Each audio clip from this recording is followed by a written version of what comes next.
하나님께서 우리를 사랑하시고 우리와 함께 하시고 우리를 인도하십니다. 어떤 상황 가운데서도 하나님을 바라볼 때, 하나님을 의지할 때 하나님이 우리를 도와주십니다. 하나님을 신뢰하는 것이 우리에게 정말 중요합니다. 정말 하나님을 믿습니까? 예수 그리스도의 그 사랑이 우리를 날마다 새롭게 하신 것을 믿습니까? 그렇습니다. 그럼 오늘도 믿음으로 하나님을 바라보면서 승리하는 귀한 날이 되길 바랍니다.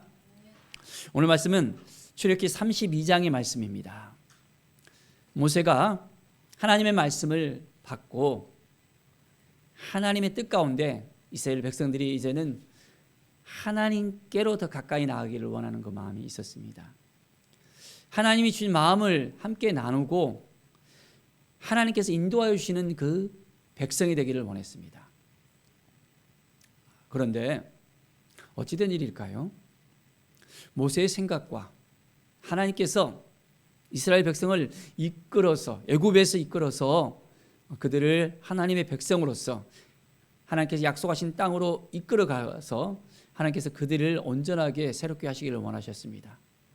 그런데 모세가 산에 올라가서 하나님의 말씀을 받들고 오랜 시간 동안에 그 산에 올라와 있으니까 이스라엘 백성들이 참지를 못하는 거예요.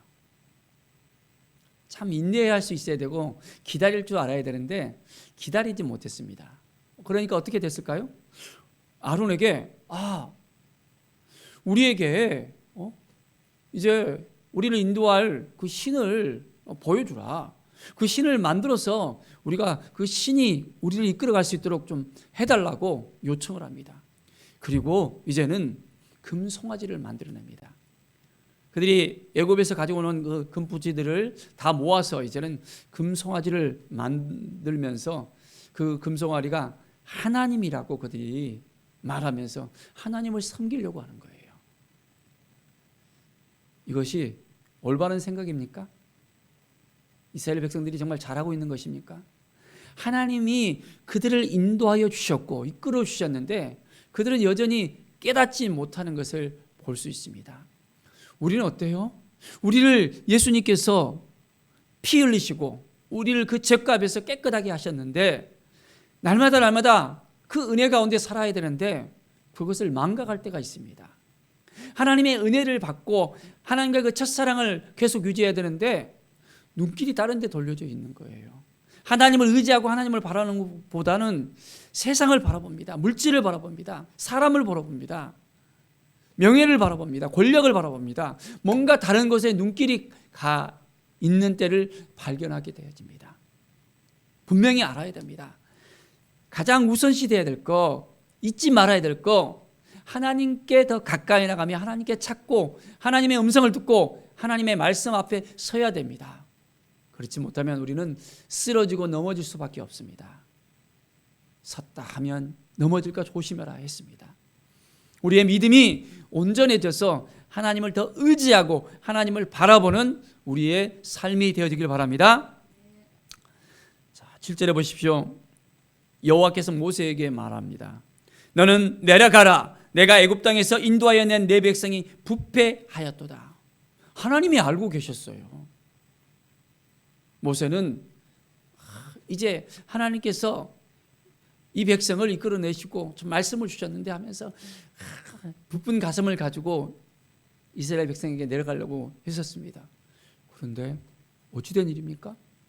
하나님께서 이 백성이 부패하다는 것입니다. 자, 내가 이 백성을 보니 목이 뻣뻣한 백성이로다. 하나님을 의지하고 하나님을 바라봐야 되는데 그렇지 못하고 이 백성은 뻣뻣한 목으로서 하나님을 바라보는 것이 아니라 이제는 금송아지를 바라보는 거예요. 금송아지가 그 모든 걸 다 해결해 줄 거라고 그들은 착각하면서 살아갑니다. 우리가 하나님을 섬기고 하나님을 바라보는 데 있어서도 정말 하나님이 어떤 분이신지를 우리가 알아야 됩니다. 하나님과의 인격적인 관계를 맺을 수 있어야 됩니다. 하나님이 진이가 아닙니다. 금 나와라 뚝딱, 은 나와라 뚝딱, 금방방이가 아닙니다. 우리는 온전하게 하나님을 만나야 됩니다. 믿음으로 하나님께 더 가까이 나가야 됩니다. 그래서 친밀한 관계 속에서 하나님의 음성을 들으면서 오늘도 말씀 앞에서 이 말씀을 붙들고 온전하게 살아갈 수 있어야 됩니다. 매일매일 하나님의 말씀이 우리를 이끌어가는 것을 여러분 믿습니까? 자, 이 백성이 하는 그 행동들을 볼 때 얼마나 안타깝습니까? 자, 그래서 모세가 하나님께 구합니다. 아니 하나님, 애굽 땅에서 이렇게 인도했는데 이 백성을 진멸하려고 하나이까? 이 백성을 좀 살려주십시오. 이 화를 내리지 말아 주십시오. 이제 아브라함과 야곱과 또한 이삭을 갖다가 기억해서 이 백성을 조금 더 한 번 더 좀 기회를 달라고 하나님께 요청을 합니다. 생사를 하나님께 맡기면서 기도를 하는 모세의 모습을 볼 수 있습니다. 32절을 보십시오.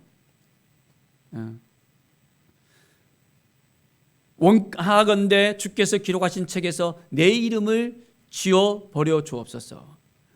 그들의 죄를 사해 주시는데 사해 주시지 않는다면 이제는 내가 그 책에서 지워줘도 좋으니까 제발 좀 이 백성을 살려달라고 자기의 목숨까지 걸고 기도하는 모세의 모습을 볼 수 있습니다. 누구든지 내게 범죄하면 내가 이 내 책에서 그를 지워버리리라. 하나님은 단호하게 말합니다. 범죄하지 말라고, 하나님 앞에 온전히 나와서 하나님의 뜻 가운데 세워져야 한다라고 분명하게 하나님은 말씀합니다. 모세가 절명의 그 순간 가운데서 하나님만 바라보며 하나님을 신뢰하면서 하나님께서 이 백성을 이제는 온전하게 다시 한번 기회를 주실 것을 믿음의 눈으로 바라보면서 하나님께 나아가는 그 모습을 우리는 봅니다. 우리는 얼만큼 하나님을 신뢰합니까? 잃어버린 그 영혼들을 향해서, 이 땅을 향해서 우리가 기도하면서 하나님, 이 땅을 고쳐주십시오. 이 땅을 회복시켜 주시옵소서. 예수 그리스도를 알지 못한 이들에게 온전히 하나님을 알게 하시고 하나님의 사랑을 깨닫게 하시고 하나님 앞에 온전히 나아가게 해달라고 우리는 온전한 마음으로 기도해야 됩니다. 그럴 때 하나님께서는 기회를 주시고 회복을 주시고 구원을 주실 것을 정말 믿습니까? 그 믿음을 가지고 나가는 거예요. 그러면 하나님이 도와주십니다. 14절을 보십시오. 여호와께서 뜻을 돌이키사 말씀하신 화를 그 백성에게 내리지 아니하시니라. 하나님께서 이스라엘 백성들을 향해서 화를 내리시려고 작정하셨는데 모세의 그 기도를 통해서 회복을 다시 한번 주십니다. 화를 내리지 아니하시고 이제는 뜻을 돌이켰다 했습니다. 하나님의 마음을 우리가 온전하게 붙잡고 하나님의 그 뜻을 돌이킬 수 있는 온전한 그 믿음을 가져야 됩니다. 하나님께서는 우리를 사랑하십니다. 우리에게 다시 기회를 주십니다.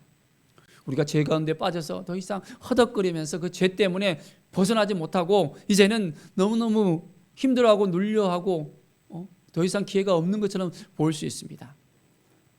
내가 왜 이렇게 살았지? 왜 힘들게 살았지? 왜 죄 가운데 살았지? 왜 이렇게 낭망한 가운데 살았지? 하나님을 멀리했지? 하나님을 바라봐야 되는데 내 마음대로, 내 주장대로, 내 뜻대로만 살았지? 그 가운데 우리가 다시 한번 하나님을 바라보잖아요. 하나님 앞에 나아가잖아요. 그럼 하나님의 기회를 주십니까? 하나님은 우리를 끝까지 인내하시고 끝까지 기다리십니다. 하나님께서는 우리 있는 모습 그대로 다시 받아주세요. 우리의 연약함을 너무너무 잘 알고 계시잖아요. 우리가 부족하고 나약하고 매일매일 범죄하는 우리의 모습을 다 알고 계셔요. 그렇지만은 하나님은 여전히 참아주시고 여전히 기다리시고 함께 하신 분이십니다. 그걸 아니까 독생자 예수 그리스도까지 우리에게 보내신 바 되었잖아요. 자기 아들까지 우리에게 내어주시고 십자가를 향해서 나가게 하시고 그 피를 흘리시면서 엘리야 엘리라바 사박다니 나의 하나님 어찌하여 나를 버리시나이까 그 애통하는 소리를 들으시면서까지도 우리에게 아들을 내어주신 바 되었어요. 예수님께서 겟세마네 동산에서 이 잔을 내게 좀 지나가게 해 주십시오. 그 고통의 그 순간, 고통의 자리, 그 십자가를 알고 있었기 때문에 그 육신을 가지고 있는 예수님께서 그 시간을 벗어나기에는 너무너무 힘들다는 것을 알고 있었기 때문에 아버지께 요청을 하잖아요. 그렇지만은 하나님은 우리 모든 죄를 사하기 위해서는 그 방법밖에 없다는 것을 분명하게 구약에서부터 예언을 하셨습니다. 그 아들을 보내셔서 십자가에 못 박혀 죽으시고 그 죄를 대신해야만 우리의 모든 죄가 해결될 수 있다는 그 사실을 분명하게 말씀하셨기 때문에 그 약속 그대로 예수님께서 십자가를 지셨던 것입니다. 사랑하는 여러분, 정말 예수님을 믿습니까? 하나님을 신뢰합니까? 오늘도 우리가 믿음으로 나아갑시다. 하나님께서 우리를 날마다 새롭게 하시고 우리를 이끌어 주시려고 기다리고 계십니다. 오늘도 말씀 앞에 서서 하나님께 더 가까이 나아갑시다. 하나님이 말씀하시면 그 말씀을 따라 살아가겠습니다. 여전히 부족하고 나약하고 힘이 없지만은 하나님이 도와주시는 인생 가운데 살아가겠습니다. 말씀의 은혜 가운데 살아가겠습니다. 하나님이 도와주시는 인생 가운데 살아가겠습니다. 하나님 역사하여 주시옵소서. 우리의 손을 붙잡아 주시고 오늘도 이끌어 주시고 인도하여 주시옵소서. 하나님의 은혜 가운데 살아갈 수 있도록 도와주십시오. 정말 하나님을 신뢰합니까? 하나님을 믿습니까? 이 믿음을 가지고 오늘도 우리가 나갑시다. 뜻을 돌이켜서 하나님께서 회복시켜 주시고 인도하여 주신 것처럼 이제 우리의 삶 가운데서도 온전하게 기회를 주시고 우리의 삶을 이끌어 주시고 이제는 우리의 정체성이 뭔지를 깨달아 알면서 나가면 온전해질 수 있습니다. 우리는 하나님의 자녀들입니다. 우리의 죄는 예수 그리스도의 피로 깨끗해졌습니다. 우리는 죄인이 아니라 이제는 용서받은 의인이 되었습니다. 이 믿음을 가지고서 오늘도 우리의 모든 죄를 다 하나님께 아뢰면서 예수 그리스도의 피로 정결케 되어지고 하나님께서 이끄시는 대로 말씀하신 대로 오늘도 하나님의 음성을 들으면서 하나님 어떻게 사는 것이 하나님의 뜻입니까? 묻고 온전한 마음을 가지고 하나님 앞에 더욱더 가까이 나아가며 매일매일 승리하는 삶을 살아가기를 간절히 축원드립니다. 기도하겠습니다. 하나님 감사합니다. 매일의 삶이 하나님을 의지하고 하나님을 바라보고 하나님께 나아가는 삶이 되게 하여 주시옵소서. 성령께서 진히 주장하여 주시고 함께해 주시고 인도하여 주셔야만 되겠습니다. 하나님 도와주시옵소서. 우리가 너무 연약하고 부족합니다. 우리가 죄 가운데 있을지라도 하나님 우리의 손을 붙잡아 주시고 이제는 온전히 그 죄를 깨끗게 하여 주시고 예수 그리스도의 보혈로 정결케 하여 주시고 하나님만 바라보며 하나님께 나아가는 믿음의 사람들 하나님의 자녀들로서 새롭게 하여 주시옵소서. 구원받은 하나님의 자녀들로서 이제는 구원을 선포하면서 믿음으로 살아가며 하나님의 나라를 확장할 수 있도록 인도하여 주시옵소서. 거룩한 제사장으로서 이제는 왕같은 제사장으로서 하나님의 대행자로서 믿음으로 살아가는 오늘이 되게 하여 주시옵소서. 감사드리며 예수 그리스도의 이름으로 기도드립니다. 아멘.